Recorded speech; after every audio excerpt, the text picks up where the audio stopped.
जय माता दी दोस्तों, जय श्रीमन नारायण, जय महालक्ष्मी। मैं हूँ अर्चना तिवारी और स्वागत है आप सभी का मेरे चैनल ज्ञान की बात विद अर्चना चिंतामणि में। कैसे हैं आप सभी लोग, ये बताने के लिए कमेंट बॉक्स में जय श्रीमन नारायण, जय महालक्ष्मी जरूर लिखिएगा। दोस्तों, उम्मीद है, आशा है, विश्वास है, भगवान से प्रार्थना है आप सभी लोग अपने अपने घरों में अच्छे होंगे। इसके साथ सबसे पहले जानते हैं आप मेरी वीडियो कहाँ से देखते हैं, आपके वहाँ ठंड कैसी है ज़रूर बताइएगा। यहाँ लखनऊ में तो आज बिल्कुल धूप हुआ ही नहीं है और ठंड बहुत ज़ोर से है, यानी बहुत ज़्यादा है। देखिए, कैप भी मैं यहीं रखी हूँ पर अच्छे से दिखता नहीं है फेस, तो कुछ लोगों का कमेंट होता है कि दीदी फेस अच्छा नहीं दिखता है।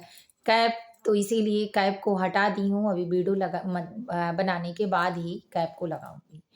तो आप अपने सेहत का ज़्यादा ध्यान रखें, बिल्कुल ठंडा हवा लगने से सर भी भारी सा हो जा रहा है और चाहे जितना बचिए काम तो होता ही है। तो दोस्तों, ये बातें छोड़ते हैं, अब चलिए जानते हैं पौष पूर्णिमा कब है। आज की वीडियो में हम जानेंगे पौष पूर्णिमा कब है, पौष पूर्णिमा की तिथि क्या है, व्रत महत्व क्या है, व्रत किस दिन रहा जाएगा, दान पुण्य किस दिन किया जाएगा, किन किन चीजों का दान देना अच्छा माना जाता है।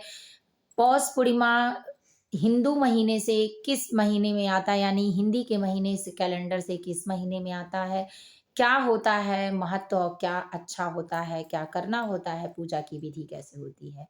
तो आप मेरे साथ मेरी वीडियो में एंड तक बने रहिएगा, वीडियो को पूरा वॉच करिएगा जिससे आपको पूरी जानकारी प्राप्त हो जाए।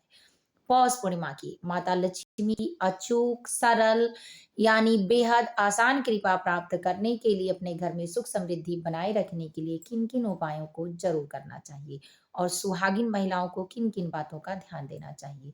तो चलिए दोस्तों, बिना देर किए हुए वीडियो को शुरू करते हैं। इससे पहले डिस्क्रिप्शन बॉक्स में आप जब वीडियो देखें तो नीचे के डिस्क्रिप्शन बॉक्स में आप टच करके सारी चीजों को जरूर पढ़ लें, जिससे आपको अच्छे से सारी जानकारी समझ में आ जाए और किन किन बातों पर आप ध्यान दे पाए हैं, नहीं दे पाए हैं, समझ में आया है, नहीं आया है, ये सारी चीजें आपको उससे भी पता चल जाएंगी। तो चलिए बिना देर किए हुए वीडियो को शुरू करते हैं। इससे पहले आप मेरे चैनल पर नए हैं, पहली बार मेरी वीडियो देख रहे हैं, तो कृपया करके चैनल को सब्सक्राइब कर लीजिएगा ताकि आने वाले मेरे हर वीडियो का नया नोटिफिकेशन और सारी जानकारी आपके परिवार से संबंधित, आपके बच्चों से संबंधित, आपके भविष्य से संबंधित, वास्तु से संबंधित, ज्योतिष से संबंधित समस्त ज्ञान आपको आसानी से प्राप्त हो सके। तो दोस्तों, अब जानते हैं पूर्णिमा की तिथि। पूर्णिमा की तिथि 2 जनवरी को, यानी 2 जनवरी 2026 को लग रही है शाम को 6:53 पर और दिन शुक्रवार है। तो दूसरे दिन यानी 3 तारीख को इसका समापन हो रहा है 3:32 पर। तो उदया तिथि की जो शुरुआत है, जो सुबह में लग रही है 6:53 पर, तो सूर्योदय के बाद लग रहा है, सूर्योदय यानी ब्रह्म मुहूर्त के बाद।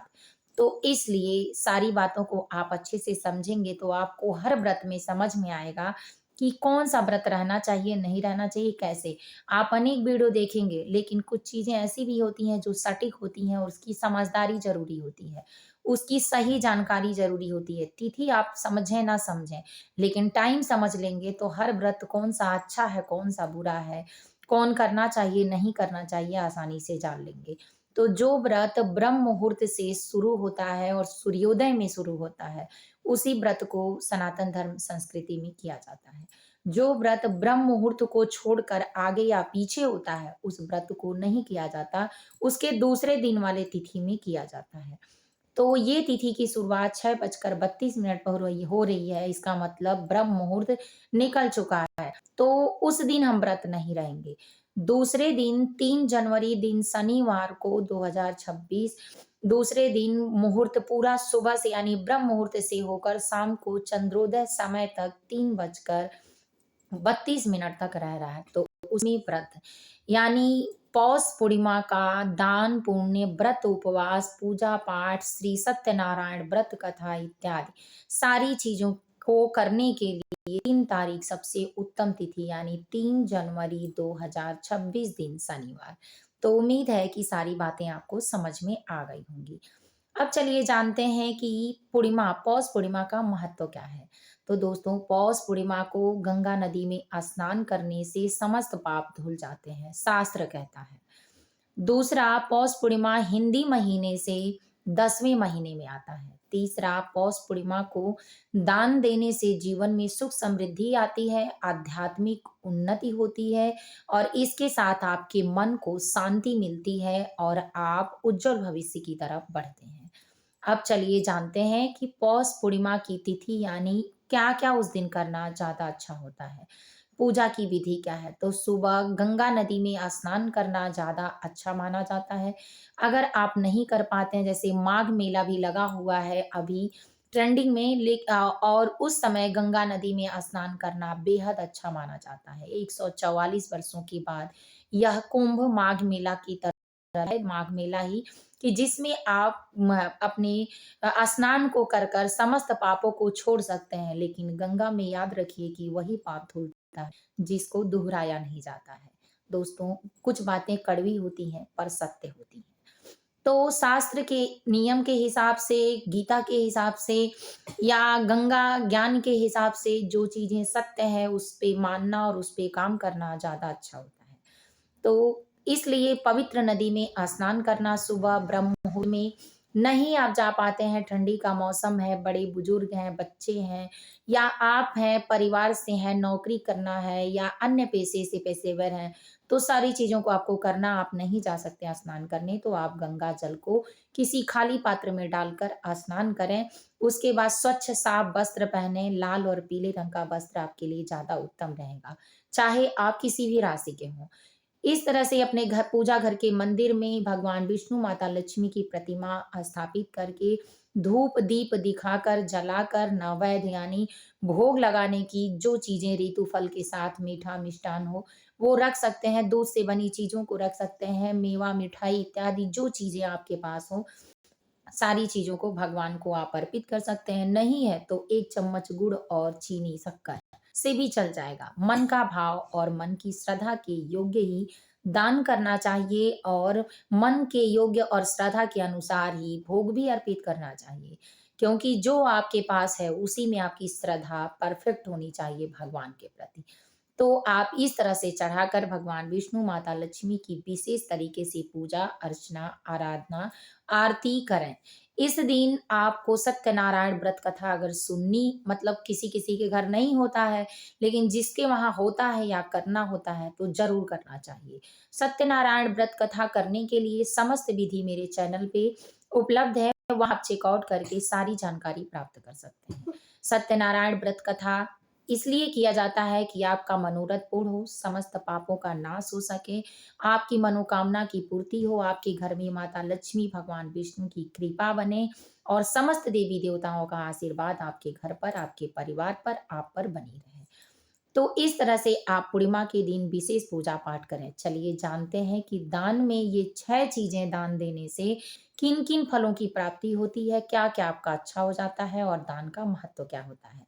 तो दोस्तों, सबसे पहले पूर्णिमा तिथि पर दान करना आपको आध्यात्मिक उन्नति, आपके उज्जवल भविष्य की कामना, आपके दुःख और दरिद्र को दूर करता है।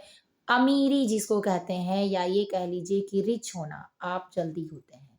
तो जितना अधिक आप दान करते हैं या किसी की ज़रूरत में काम आते हैं, तो ज़्यादा अच्छा होता है क्योंकि अगर आपको जल्दी से उन्नति करना है, तो चाणक्य नीतियों के अनुसार, गीता ज्ञान के अनुसार, भागवत पुराण के अनुसार, गीता, महाभारत, रामायण के अनुसार, ज्ञान गंगा के अनुसार, कृष्ण भागवत के अनुसार यानी चाहे जहाँ भी आप ढूँढ लीजिए। इस चीज़ को आप ज़रूर पाएँगे कि जो लोग दान ज़्यादा करते हैं या दिए होते हैं, वही लोग जन्म लेने के बाद सोने के पालने में सीधे जन्म लेते हैं और उन्हीं को इस पृथ्वी पर सुख सुविधाओं का आनंद मिलता है। तो इसलिए दान और पुण्य कर्म, धर्म ऐसा एक माध्यम है कि जो आपके जीते जी ही नहीं, आपकी मृत्यु के बाद भी आपको प्राप्त होता है, चाहे आप जिस जन्म में, जिस कर्म में हो। तो इन बातों का भी आप ध्यान दे लें और अपने जीवन में सुख समृद्धि को पाने के लिए, गरीबी को दूर करने के लिए दान पुण्य जितने सामर्थ्य में हो, उतने में करें, अपना ध्यान देकर करें, अपने घर और परिवार को देखने के बाद ही करें। थोड़ा ही सही पर ज़रूर करें। तो चलिए जानते हैं क्या-क्या वो दान है। पौष पूर्णिमा ठंडी के मौसम में पड़ता है दोस्तों। तो पौष पूर्णिमा पर आप जब वस्त्र का दान देते हैं तो महादान माना जाता है। अन्न का दान देते हैं तो महादान माना जाता है, क्योंकि इसमें बहुत सारे ऐसे गरीब परिवार के लोग या बड़े बुजुर्ग जो होते हैं कि कमा नहीं सकते हैं और खाते हैं, तो उनकी अंतर आत्मा को एक आनंद यानी एक ऊर्जा प्राप्त होती है। तो उस ऊर्जा को पाने के बाद रोम-रोम से आपको आशीर्वाद मिलता है। तो इसलिए सड़क पर जो लोग सोए होते हैं या मंदिर के किनारे सोए होते हैं, तो उनको वस्त्र का दान देना, अन्न का दान देना महादान में जाता है। तो पौष पूर्णिमा पर अगर आप महादान देना चाहते हैं, तो इन दोनों चीज़ों को देकर अपने जीवन की सुख, समृद्धि, आनंद को बढ़ाइए। माता लक्ष्मी की विशेष कृपा इन लोगों पर प्राप्त होती है, जो लोग इस दान को देते हैं। अब चलिए जानते हैं, पौष पूर्णिमा पर दान के साथ-साथ एक पूजा का नियम भी होता है कि पूर्णिमा में सुबह सूर्य की आराधना करना और शाम को चंद्रदेव का दर्शन करना और दोनों लोगों की पूजा करना, जल देना, अर्घ देना ज़्यादा अच्छा माना जाता है। तो पूर्णिमा तिथि पर इन दोनों कार्यों को जो लोग करते हैं, उनको पितरों का आशीर्वाद, देवताओं का आशीर्वाद और मनमोहक चीज़ें यानी उनके मनपसंद की चीज़ें प्राप्त होती हैं। अब चलिए जानते हैं तीसरा। तीसरा दान है सूर्य देव के समान गुड़ और तिल, शनि देव के समान दान, यानी उनके पुत्र शनि देव हैं, उनको तिल पसंद है और सूर्य देव को गुड़ पसंद है। तो दोनों लोगों को मिला के तिल और गुड़ का दान देने से इस पूर्णिमा पर आपके जीवन में जो शनि की साढ़ेसाती है उसमें राहत मिलना और सूर्य ग्रह जो आपका अगर कमजोर है तो मजबूत होना निश्चित हो जाता है। तो ज़रूर करना चाहिए। चौथा, पूर्णिमा तिथि पर अन्न का दान देना बेहद अच्छा माना जाता है। कहते हैं गरीबी को दूर करना है और दरिद्रता को दूर करना है, नकारात्मक शक्तियों को दूर करना है, तो अन्न का दान ज़्यादा दें। चौथा दोस्तों, और इस दान के साथ सोने और चांदी, पीतल का दान भी दिया जाता है। सामर्थ्य अनुसार अपने दान ज़रूर करना चाहिए। पाँचवाँ, पूर्णिमा तिथि पर माता तुलसी के पेड़ पौधों को लगाना या किसी ऐसे व्यक्ति को दान में देना कि जो उनकी सेवा करे और अच्छी पूजा पाठ कर सके, जिससे आपका पुण्य बढ़े, तो जरूर करना चाहिए। छठवां दोस्तों, इसमें गौ सेवा करना बेहद अच्छा माना जाता है। गौ को चारा खिलाना, गौ को मिठाइयाँ खिलाना या ये कह लीजिए कि अन्न खिलाना बेहद अच्छा माना जाता है, देवताओं का आशीर्वाद प्राप्त होता है। सातवां, गौ चारा दान देना, गौ से संबंधित चीज़ों का दान देना, उनका बीमार पड़ने पर दवा कराना ज़्यादा अच्छा माना जाता है, तो इस तरह आप दान दे सकते हैं। 9वां, घी से बनी मिठाई, दूध से बनी मिठाई, दही इत्यादि चीज़ों का दान देने से माता लक्ष्मी की प्रसन्नता बढ़ती है और वो जल्दी आप पर प्रसन्न होकर आपकी मनोकामनाओं की पूर्ति करती हैं। 10वां, इस दिन अगर आप उड़द या दही या गुड़, लाल वस्त्र का दान देते हैं तो कुंडली में सूर्य का मजबूत होना, सफेद चीज़ों का दान देने से चंद्रमा का मजबूत होना, माता लक्ष्मी, भगवान विष्णु की विशेष कृपा पाना ज़्यादा अच्छा माना जाता है। पूर्णिमा तिथि पर सुहा की सामग्री दान देने से 11वें नंबर पर पूर्णिमा की तिथि पर अगर सुहा की सामग्री आप दान देते हैं तो माता लक्ष्मी, भगवान विष्णु की विशेष कृपा प्राप्त होती है और आप सदैव सौभाग्यशाली होने का आशीर्वाद प्राप्त करते हैं, जिसमें 16 श्रृंगार, सिंदूर, बिंदी, चूड़ी, महावर, नेल पॉलिश, शीशा ज़रूर इसके साथ दें, मिरर।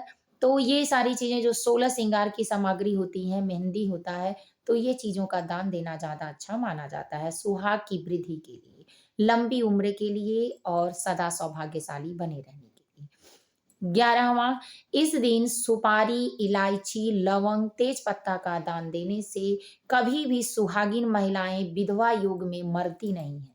तो इसलिए इन चीज़ों का दान ज़्यादा अच्छा माना जाता है। 12वां, इस दिन सभी प्रकार का दान करने से मन की बातों को ध्यान में रखकर विचार करके अपने घर की स्थिति और परिस्थिति को देखकर जो लोग दान करते हैं, जिसके घर में कलह क्लेश नहीं होता है, लड़ाई नहीं होते हैं, दान की वजह से वो दान महादान में जाता है और उत्तम माना जाता है। तो उम्मीद है कि आप मेरी बातों को समझ पाए होंगे कि व्रत कब करना है व्रत में किस तरह व्रत करना है, पूजा कैसे करनी है, व्रत का महत्व क्या है, दान कैसे करना है, दान क्या-क्या होता है, क्या देने से आपको क्या-क्या प्राप्त हो सकता है, यश, कीर्ति, वैभव, ये सारी चीज़ों को प्राप्त करने के लिए सामर्थ्य अनुसार दान करना ज़्यादा अच्छा माना जाता है। बाकी की अन्य जानकारी के लिए आप मेरे शॉर्ट वीडियो को चेकआउट करें, लॉन्ग वीडियो को चेकआउट करें और अपना आशीर्वाद देने के लिए चैनल को सब्सक्राइब करके वीडियो को लाइक करके कमेंट ज़रूर कर दें। फिर मिलूँगी एक नए वीडियो में नए ज्ञान के साथ, तब तक वीडियो यहीं एंड करती हूँ। जय श्रीमन्नारायण, जय महालक्ष्मी कमेंट बॉक्स में ज़रूर लिखें।